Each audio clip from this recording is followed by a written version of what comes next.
बिस्मिल्लाहिर्रहमानिर्रहीम। हेलो अस्सलाम वालेकुम एवरीवन। एक दफ़ा फिर से आपको खुशामदीद कहता हूँ। मेरे साथ डॉक्टर अम्माद अहमद मौजूद हैं। आज हम बात करेंगे फीफा की। फीफा वर्ल्ड कप चल तो रहा है, everybody is talking about it, talk of the town है। मोस्ट कंट्रोवर्शियल वर्ल्ड कप भी कहा जा रहा है। हमें अर्जेंटीना और इजिप्ट का जो मैच था वो भी हमारे सामने मौजूद है, जिस एतबार से जो कुछ चल रहा है वो सारा कुछ सामने है। But we are not going to be talking about the matches specifically, क्योंकि हमारे साथ डॉक्टर साहब मौजूद हैं। तो मैं I am interested in the players recovery technique. मतलब एक बड़ी इंटरेस्टिंग सोच अगर आपके जहन में आए कि ये खिलाड़ी मतलब डेढ़ डेढ़ दो दो घंटे तक पूरी स्प्रिंट लगाना, तो पूरा स्टेमिना किस हद तक टेस्ट होता होगा, उनकी बॉडी टेस्ट होती होगी, उनकी लोअर बॉडी कितनी स्ट्रगल करती होगी, लेकिन उसके बावजूद एक आधे दिन दो दिन का रेस्ट देना, अगले मैच के लिए उसी एतबार से वापस आ जाना, तो ये बड़ा मिराकुलस लगता है। अब and you see players like Ronaldo at 41, Messi at 39। आप यंगस्टर्स को देखें, यमाल को देखें, हालैंड को देखें, इवन अगर हम पुरानों की बात कर रहे हैं तो मॉडरिच मुझे याद आते हैं। वो भी इस एज के अंदर, अब तो खैर रिटायर हो गए, लेकिन किस तरह से वो खेलते रहे जाके। साथ ही साथ हमारे पास नेमार की आती है कि अपनी स्पाइन तुड़वाने के बावजूद किस तरह after a decade come back किया, खेले, भागे, ये सारा कुछ। So how does it work? I am very interested in that. Amad भी thank you so much once again for joining us. Amad भी आज यूके में बैठे हुए और वहां से हमारे साथ शो कर रहे हैं। अमाद भी, ये प्लेयर्स की जो रिकवरी की टेक्निक होती है किस तरह से चलती है स्पेसिफिकली फुटबॉल के अंदर? देखें, अगर आप फुटबॉल एज अ स्पोर्ट देखें तो ये one of the most ballistic, जिसको आप कहते हैं, ये स्पोर्ट है। सबसे ज़्यादा वॉलेटाइल मूवमेंट्स इसके अंदर होती हैं। उसके बाद आप कह लें कि जितनी भी एजिलिटी और इंड्योरेंस है, ये फुटबॉल जो है इंड्योरेंस एजिलिटी बेस्ड इवेंट है। इस तरह की कोई स्पोर्ट और नहीं होती। अगर आप रैकेट गेम्स देखें, अगर आप क्रिकेट को देखें, अगर आप कोई भी और गेम देखें, जितना फुटबॉल के अंदर आपका जो मस्कुलोस्केलेटल सिस्टम है, जो आपकी बॉडी के जॉइंट्स हैं, मसल्स हैं, जितना अंडर स्ट्रेस वो रहते हैं, आप अंदाज़ा लगाएं कि प्लेयर का जो वार्म अप होता है, वो वार्म अप ही एक आम जो एथलीट है, जिसको हम कहते हैं कि एलीट एथलीट नहीं है, जो कि मैं समझता हूँ कि पाकिस्तान के बहुत सारे एथलीट्स के साथ हम कंपेयर कर सकते हैं, कि पाकिस्तान में तो मुझे कोई भी एलीट एथलीट नज़र नहीं आता किसी भी स्पोर्ट के अंदर। लेकिन जो एलीट एथलीट हैं, वो जो वार्म अप करते हैं मैच से पहले, वो 4 राउंड लगा लेते हैं फुटबॉल फील्ड के। ये उनका वार्म अप होता है। उसके बाद वो अंदर जाते हैं, और उसके बाद 5-6 मिनट के बाद वो बाहर आते हैं, और आने के बाद या 15-20 मिनट के बाद आने के बाद वो पूरा मैच खेलते हैं 90 मिनट्स का। और इतनी क्विक ब्लिस्टिक मूवमेंट, वॉलेटाइल मूवमेंट, इधर उधर जाना आना। तो ये तो मैं तो कहता हूँ कि फुटबॉल प्लेयर्स जो होते हैं, दे आर द फिटेस्ट, जो कहते हैं आप स्पोर्टिंग कैटेगरी के अंदर। अब इसमें यूरोपियन स्कूल ऑफ थॉट जो है, उसमें बहुत सारी टेक्निक्स यूज होती हैं, जो कि पाकिस्तान तो मेरा ख्याल है अभी 10 साल पीछे है उसमें, कम से कम।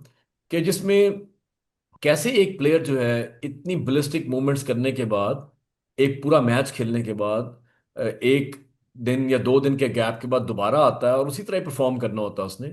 और उतना ही फिट होता है, उतना ही वार्म अप करता है, उतना ही वार्म डाउन भी करता है। फुटबॉल पे वार्म डाउन भी करते हैं। आप जब भी मैच खत्म हो जाता, नहीं हमें लगता है कि ये बस ऐसे चले जाते हैं, इधर चले जाते हैं, ये पूरा वार्म डाउन करते हैं। कुछ लोग अंदर जाके ड्रेसिंग रूम में करते हैं, उनके पास इक्विपमेंट होता है जो उनके ब्लड फ्लो को, जो आपके टॉक्सिन्स जो आपके एक्यूमुलेट होते हैं वेयर एंड टेयर के बाद, उनको वो डिसिपेट करता है बेसिकली। तो वो कुछ इक्विपमेंट बेस करते हैं, कुछ ट्रेडमिल पे जाके करते हैं, कुछ क्रॉस ट्रेनर पे जाके करते हैं। तो एक वार्म डाउन का एक पूरा अमल है, जो मैंने कभी भी पाकिस्तान की किसी स्पोर्ट में नहीं देखा। तो जो टेक्निक्स यूज होती है, उसमें एक बड़ी इंपॉर्टेंट टेक्निक आजकल यूज करते हैं यूरोपियन प्लेयर्स, जिसमें आप कह लें कि नॉर्वे की टीम भी है, इंग्लैंड को मैं देखता हूँ बड़े करीब से। तो उसको कहते हैं ब्लड फ्लो रिस्ट्रिक्शन थेरेपी। कि ब्लड फ्लो आज रिस्ट्रिक्शन थेरेपी?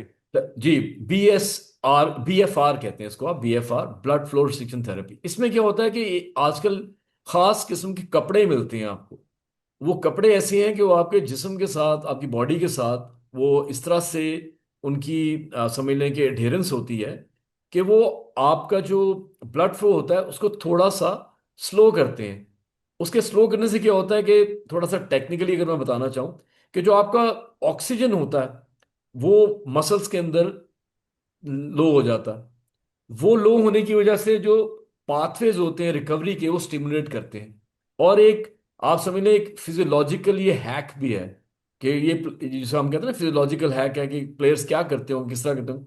ये आजकल इम्प्लीमेंट हो रहा है बकायदा। उससे होता क्या है कि प्लेयर का जब ये वो कपड़े पहनता है और हाई इंटेंसिटी एक्सरसाइज के बाद जब वो करने के बाद ये पहनते हैं कपड़े, तो ये एक मिमिक करती है चीज उसी तरह ही।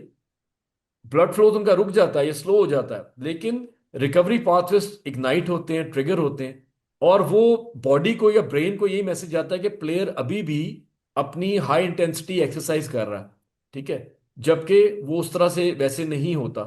और उससे होता ये है कि जो फाइनल बेनिफिट होता है उसमें आपके मसल सोरनेस जो है वो खत्म हो जाती है आपकी। आपका जो मसल फंक्शन होता है वो रिस्टोर हो जाता है, क्योंकि मसल जैसे ही फटीग करता है वो अपना साइज भी श्रिंक कर लेता है, और वो वैसे भी एक स्टेट ऑफ शॉक में चला जाता है, वो इम्प्रूव करता है। और उसके बाद जो मेन चीज़ है वो ये है कि विद एडिक्वेट हाइड्रेशन जो कि प्लेयर्स करते ही हैं, आपको ना रिकवरी मिलती है बिटवीन मैचेस। अब ये टेक्निक जो है ये सारी यूरोपियन टीम्स इस वक्त अप्लाई कर रही हैं। अगर आप यूरोपियन को साउथ अमेरिकन फुटबॉल से कंपेयर करना चाहें तो दो डिफरेंट स्कूल ऑफ फुटबॉल नजर आती हैं आपको। यूरोपियंस हैं ये बहुत क्विक खेलने वाले प्लेयर्स हैं, ये आप कह लें कि लंबे पास वाले प्लेयर हैं। ये लंबे पास दे के करते हैं, तो इनको ये इस चीज को बहुत ज्यादा इंप्लीमेंट करें। अभी तक साउथ अमेरिका वाले प्लेयर्स जो हैं वो एजिलिटी बेस्ड और स्किल बेस्ड फुटबॉल खेलते हैं। अगर आप मैसी को देखें तो मैसी एजिलिटी वाला प्लेयर है, वो उसकी मूवमेंट बहुत छोटी छोटी होती है, छोटे छोटे पासेस देते हैं, लेकिन होती वो इतनी क्विक है कि वो दूसरे प्लेयर जो होते हैं वो उस चीज को कह लें कि एब्जॉर्ब नहीं कर सकते, और इसीलिए मैसी जो है वो आराम से बीच में से निकल के जाके गोल कर देता। तो हमने ये देखा है कि ये टेक्निक्स अप्लाई हो रही हैं। फिर अगर आप दो तीन प्लेयर्स को देख लें, आप हालैंड को देखें, नॉर्वेजियन प्लेयर जो है, उनकी अगर आप ट्रेनिंग शेड्यूल देखें, 22 घंटे का उनका ट्रेनिंग शेड्यूल है वीक का, 22 घंटे का। और वो है किस तरह का कि वो है एक्सप्लोसिव ट्रेनिंग, जिसको हम कहते हैं कि जिसमें बहुत ज्यादा कहते हैं क्विक बाउट्स, जो आपका फिर हम मसल टाइप कहते हैं। टाइप 1 मसल जो है वो स्लो रिलीज मसल है, जो टाइप 2 मसल है वो फास्ट ट्विच मसल है या फास्ट वो एक्शन करता है। ये दोनों को ट्रेन करते हैं बैलिस्टिक और एक्सप्लोसिव स्ट्रेंथ करने की ट्रेनिंग से। 22 घंटे की ट्रेनिंग में फिर इसके अलावा इनकी जो इनकी जो डाइट है वो ये 6000 कैलोरीज खाते हैं दिन की, ये जो नॉर्वेजियन प्लेयर्स हैं। अभी बड़ी मजे की बात है, आपने शायद देखा ही होगा या सुना होगा कि नॉर्वे की टीम जो है वो जब फुटबॉल खेलने गई है अमेरिका, तो अमेरिका कनाडा, वो पूरा का पूरा अपना जो डाइट है अपनी या न्यूट्रिशन है उनकी, वो अपने साथ लेके गए हैं। उन्होंने वहां से कुछ नहीं खाया। वो तकरीबन 6000 कह लें ऑरेंजेस लेके गए हैं, पता नहीं कितना वो मीट लेके गए हैं, लीन मीट। उसके बाद अपनी ब्रेड लेके गए हैं, सावर डो ब्रेड जो होती है वो लेके गए हैं। उन्होंने ये मुनासिब ही नहीं समझा कि वो वहां से जाके कोई ऐसी चीज करे, क्योंकि जितना मेरा भी एक्सपोजर है स्पेशली स्कैंडिनेवियन कंट्रीज का, ये साइंटिफिकली बहुत आगे हैं। ये साइंस को इन्होंने बहुत अच्छी तरह इंप्लीमेंट किया हुआ है। इसीलिए आप अगर आप इनकी टीम्स देखें, स्कैंडिनेवियन टीम्स देखें, जिसमें फिनलैंड है, जिसमें आपका नॉर्वे है, फिर उसके बाद आपका स्वीडन है, ये सब लोग जो हैं ये बहुत सुपर फिट किस्म के लोग हैं। तो हालैंड जो है वो एक एलीट एथलीट है आजकल, जो नो डाउट। इतनी ज्यादा कैलोरीज खाने के बाद भी इतना क्विक है फील्ड के अंदर, इतना उसका जो है इतना, हालांकि इतना बड़ा उसका स्टैचर है। I think he is probably 6'5", 6'6" है तकरीबन। लेकिन उसके बावजूद जब वो फुटबॉल खेल रहा होता है तो उसका लगता ही नहीं है कोई इतना लंबा आदमी जो है, क्योंकि लंबा आदमी जब भी होता है वो आमतौर पे जब जमीन के साथ कोई कांटेक्ट स्पोर्ट होती है उनकी, उसमें वो निम्बल थोड़े से मुश्किल निम्बल होती है, फुटेड नहीं उनकी होते। डिसएडवांटेज होती है। लेकिन इन लोगों ने कभी उस चीज को आगे नहीं आने दिया। उसके मुकाबले एक मेसी है जो बिल्कुल ही 5'6", 5'7" का प्लेयर है। उसका बिल्कुल जो एक जो फुटबॉल स्कूल ऑफ थॉट है, बिल्कुल फर्क है। वो मेडिटेरेनियन डाइट खाता, वो सिर्फ 2500 to 3000 कैलोरीज खाता है। लेकिन चूंकि वो 39 ईयर्स का है तो उसने इस वर्ल्ड कप के लिए, अगर आप उसका प्रेप देखें, वो इस वर्ल्ड कप के लिए डबल ट्रेनिंग कर रहा है। कि डबल ट्रेनिंग का मतलब है कि वो एक 1-to-1 ट्रेनिंग करता है जो कि बहुत एग्जॉस्टिव होती है। किसी ने भी हम में से जो स्पोर्ट्स खेली हुई है, और आपको पता है जब हम 1-to-1 ट्रेनिंग करते हैं किसी भी चीज़ की, स्क्वॉश की करें टेनिस की करें, वो बड़ी एग्जॉस्टिव होती है।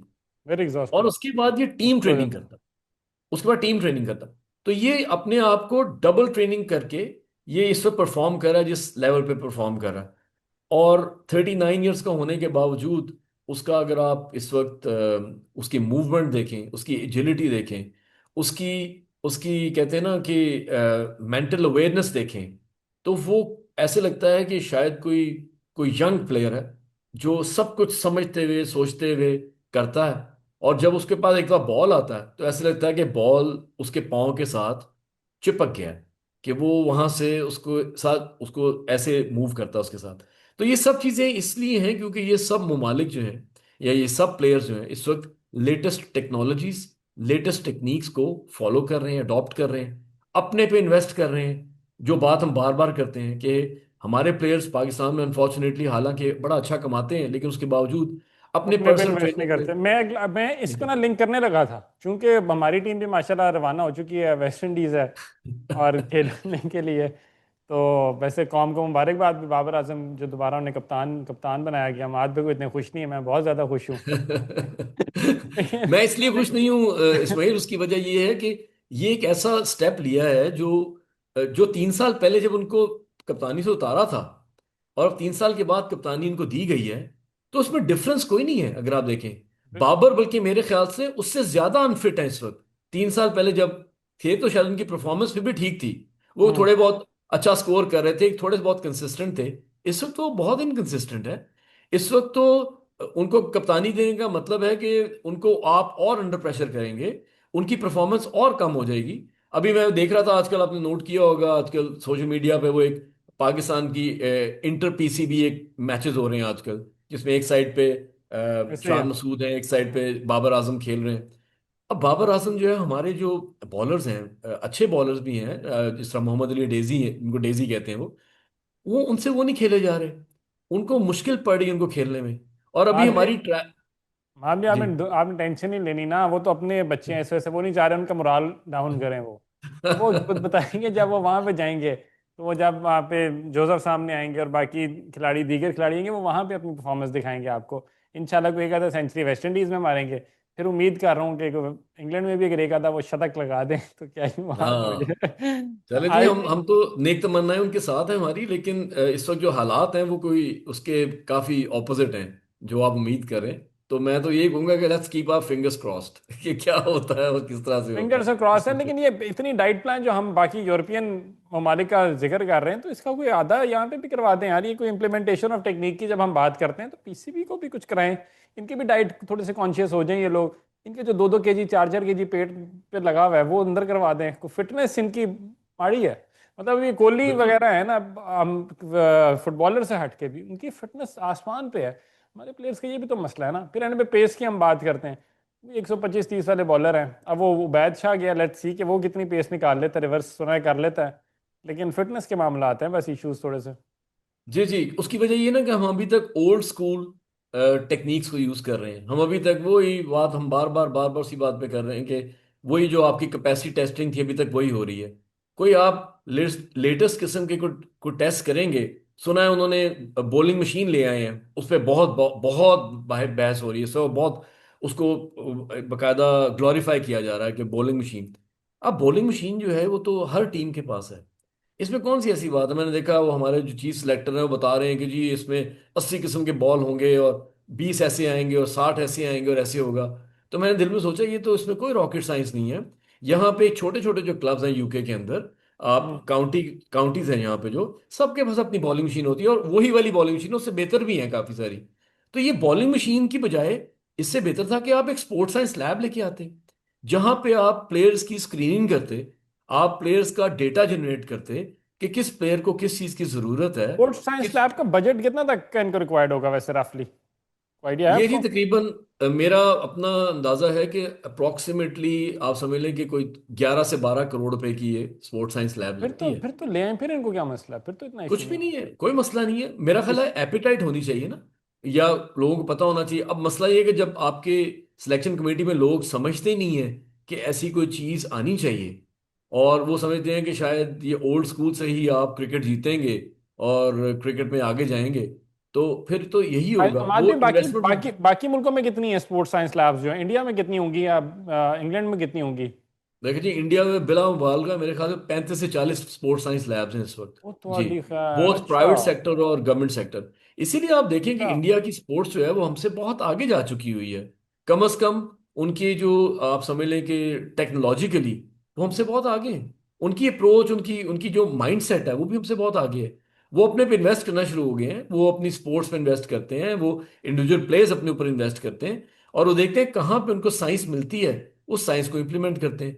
उसी तरह ही हमारे फुटबॉल में भी इस तरह के लोग हैं। रोनाल्डो हैं, वो भी साइंस को अप्लाई करते हैं। करते करते करते करते वो 41 ईयर्स का कैरियर जो है, या 41 ईयर्स की एज में वो कंपैरेटिव फुटबॉल खेल रहे हैं, ये कोई छोटी बात नहीं है हाँ। आजकल की। फिर वही जेमी एंडरसन की बात आ गई। फिर मतलब आपके पास सारी एग्जांपल्स वो हैं। लेकिन हमारे मुल्क में अनफॉर्चुनेटली 27 साल के शाहीन अफरीदी, 25-26 साल के जो आपके वो हैं नसीम शाह, ये सब लोग स्ट्रगल कर रहे हैं। क्योंकि ना तो ये खुद साइंस को अप्लाई करना चाहते हैं, ना ही खुद पे इन्वेस्ट करना चाहते हैं। और हो ये रहा है कि उसकी वजह से उनको इंजरीज भी हो रही हैं जो रिकवर रिकवर नहीं करती। और वो टाइम ज़्यादा, बहुत ज़्यादा ले लेती हैं। एक रिकवरी अगर किसी की 4 हफ्तों या 6 हफ्तों में होनी होती है, तो हमारे प्लेयर्स की वो 10-12 हफ्तों में होती है जाके। क्योंकि पैरामीटर्स गलत हैं, डाइट गलत है, रिकवरी आबिद, डाइट्स किसी को पता पैरामीटर्स नहीं क्या है इनका? सादा सा वही मतलब अगर आपको क्या सोच है, मालशी बुला लो, मालशियां कराओ इन्होंने। है। अब पट ऐसे ही है, पट नप्पो जरा आके जरा 2 मिनट जरा। ऐसे ही है, ऐसे ही है। देखिए ना वो। दुनिया कहाँ, हाँ। दुनिया कहाँ से कहाँ चली गई साइंस का इस्तेमाल करके, स्पोर्ट्स साइंस लैब्स के जरिए क्या कुछ कर रही है, ये पटों पे मालिश कराई जा रहे हैं। तो वो उनके ख्याल में, वही तो मैं बता रहा हूँ कि एक तो उसकी वजह ये भी है कि जो ओल्ड स्कूल पुराना एक था, उसको ये किसी बाबे ही ने नहीं छोड़ रहे हैं, चैलेंज बिल्कुल भी नहीं ऐसी किया। बात है। उसको चैलेंज भी किसी ने ना किया कि ये अब हमें कोई नई चीज करनी चाहिए।